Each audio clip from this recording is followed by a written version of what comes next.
दोन्ही हात उंच करून आपण सर्वांनी घोषणा द्यायच्या आहेत. बोला भारत माता की, भारत माता की, वंदे वंदे. भारतीय जनता पार्टीचा खरं तर आज फार आनंदाचा दिवस आहे. प्रकाश भोईरजी आणि सरोजताईजी या दोघही जे कार्यकर्त्यांबरोबर जोडलेले असतात, कार्यकर्त्यांबरोबर पूर्ण वेळ राजकारण नाही तर राजकारणाच्या बाहेर जाऊन प्रत्येकाच्या अडीअडचणीला त्यांच्या बरोबर असणारी अशी ही मंडळी, हे लोकप्रतिनिधी आज भारतीय जनता पार्टीमध्ये आले त्याबद्दल मी त्यांचं मनपूर्वक धन्यवाद देतो आणि आभारही मानतो. खरं तर सर्व इथे असणारे उपस्थित ज्यांनी आज मोठ्या संख्येने प्रवेश केला असे सर्वच्या सर्व मी बऱ्याच वेळेला या सर्वांची मित्र म्हणून यांचे माझे बऱ्याच वर्षांचे असणारे ऋणानुबंध आहेत.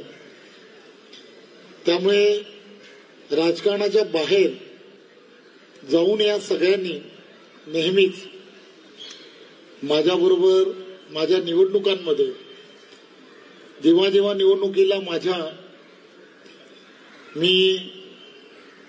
मला पार्टी ज्यावेळेला उमेदवारी देते त्या वेळेला खरं तर हेच ते सर्व मित्र असतात की जे थोडाही पक्ष किंवा काही गोष्टी पाहत नाहीत. ज्यांचा आज प्रकाशजींनी उल्लेख केला, आनंददादा, खरं तर व्यायामशाळेमधला एकही मुलगा नाही. मी ज्यावेळेला नगरसेवक होतो, नगरसेवकाच्या नंतर उमेदवार म्हणून भारतीय जनता पार्टी मला कदाचित उमेदवारी देईल. गणपतीचा दिवस होते, मी गणेशोत्सव मंडळांना सर्व भेटी देत होतो. मला तो दिवस आठवतो. अष्टविनायक मित्रमंडळातल्या सर्व कार्यकर्त्यांना एकत्र केलं आणि गणपतीच्या समोर नवस केला. तिकीट तुलाच मिळणार आहे आणि तू या शहराचा आमदार होणार आहेस. हे मला माहित नाही, आनंददादा आज या जगात नाही, परंतु ही अशी असंख्य माणसं, माझं त्याचं काही नातं नाही, काही ओळख नाही, परंतु एवढं प्रेम. मंगळवारी गणपती मंदिरात भेटणं आणि गणपती मंदिरात भेटल्यानंतर काही गोष्टी लोकांच्या हिताच्या दृष्टिकोनातून ज्या चर्चा करायला हव्यात त्या करणं आणि मग हळूहळू एक चांगल्या पद्धतीने की प्रत्येक सुखदुःखामध्ये काय बरोबर आणि काय चूक आहे या सगळ्या गोष्टी सांगत राहणं. इथले असणारे अनेक जण की ज्यांनी अनेकांनी आज प्रवेश केला, मी असंख्य लोकांची नाव घेऊ शकेन, परंतु आज रमाचं नाव घेतलंच पाहिजे.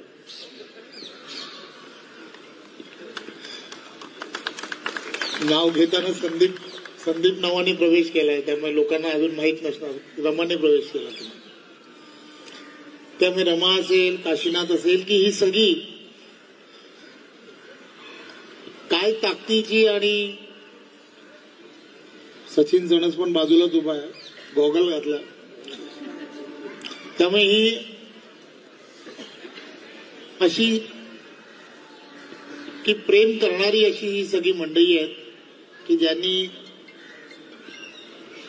मला राजकारणामध्ये मोठं करण्याचं काम, मी नेहमीच असं म्हणतो की या शहराने मला मोठं केलं, या शहराचे नेहमीच माझ्यावरती उपकार राहिलेत आणि बाकी सगळ्यांसारखं माझं नाहीये. मी बऱ्याच वेळेला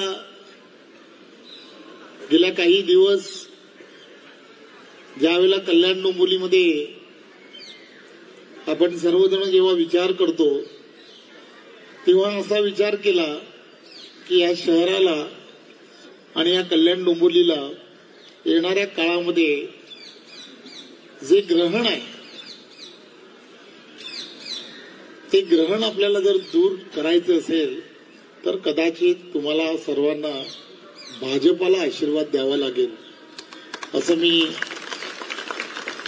एका अशाच 3-4 महिन्या अगोदर एका सभेमध्ये म्हटलं.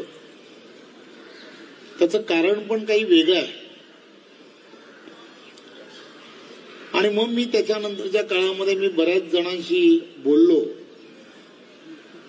बऱ्याच जणांना हे सांगण्याचा प्रयत्न केला की तुम्ही सर्वजण, बरेच जण आहेत अजूनही, की त्या प्रत्येकाच्याशी चर्चा करताना सांगितलं की मला या शहराचा महापौर किंवा कल्याण डोंबिवलीचा महापौर हा का करावा लागेल, कशासाठी करावा लागेल हे मी तेव्हा सांगितलं.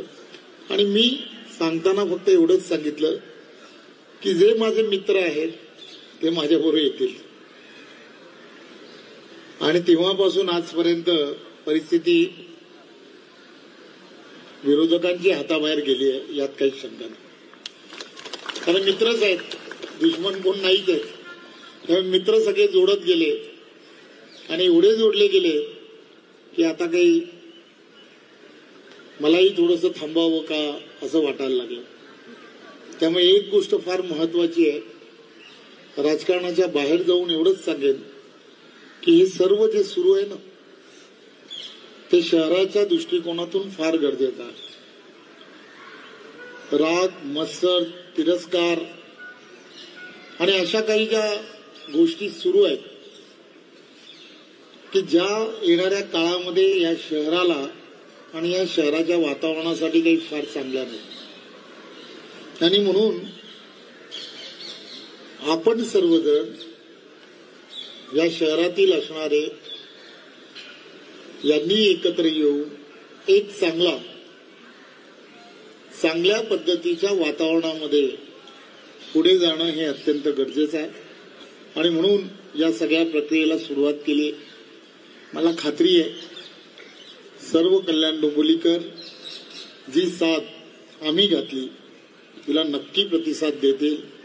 आणि पुन्हा एकदा प्रकाश भोईरजी आणि सरोजताई आणि त्यांच्या बरोबर असणारे सर्व सहकारी मित्र ज्यांनी ज्या विश्वासाने आज भारतीय जनता पार्टी पक्षामध्ये प्रवेश केलाय, मी एक परिवारातला एक आपला सदस्य म्हणून मी आपणा सर्वांना सांगतो, प्रत्येक सुखदुःखामध्ये आणि प्रत्येक विषयामध्ये मी तुमच्या बरोबर जसा पूर्वी होतो त्याही पेक्षा जास्त ताकदीने राहण्याचा 100% प्रयत्न करेन.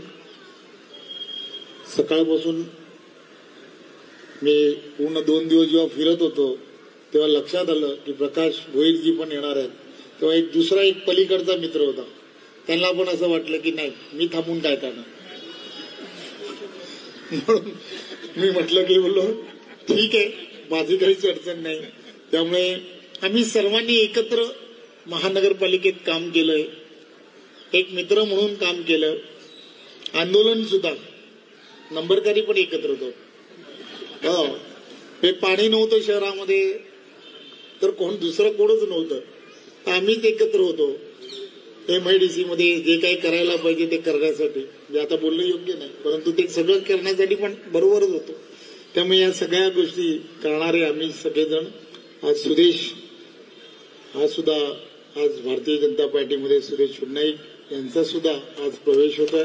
त्याबद्दल मी सुरेशचं पण गाऊन विचारा आला मला पळत अरे बोलो मालवणमध्ये पण थांब थोडासा, पण तिथून पळत आलाय. त्यामुळे पुन्हा एकदा त्याचाही खूप खूप धन्यवाद.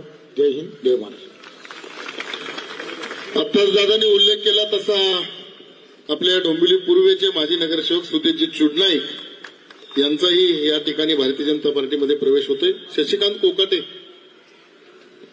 शशिकांतचा पण या ठिकाणी एक चळवळी कार्यकर्ता म्हणून ज्याची ओळख आहे तो शशिकांत कोकाटे आमचा सगळ्यांचाच मित्र आहे.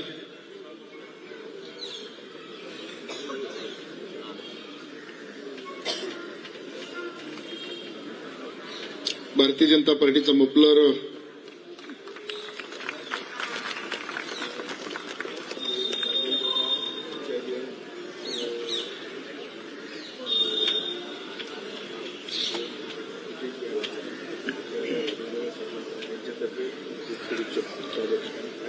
दुसरा एक विषय आहे. राजन काका आचार्य आणि सरमळकर यांनाही विनंती आहे की आपण रवींद्र चव्हाण साहेबांना पुष्पगुच्छ देण्यासाठी वरती यायचे. एक साई जनसेवा मंडळाचे पदाधिकारी आहेत, त्यांच्याकडनं त्यांच्यामध्ये रस्ता होत नव्हता आणि रवी चव्हाण साहेबांच्या माध्यमातून त्यांचा रस्ता पूर्ण झाला. तो रस्ता त्याकरिता नवीन देवीचा पाडा साई मंडळ आहे, तिथल्या पदाधिकाऱ्यांना विनंती आहे की त्यांनीही देसाईजी वरती आहे, त्यांनाही विनंती आहे की त्यांनी रवींद्र चव्हाण साहेबांना त्यांना पुष्पगुच्छ द्यायचे आहे. तर त्यांना नाही, हे दुसरे हे रस्ता झालेले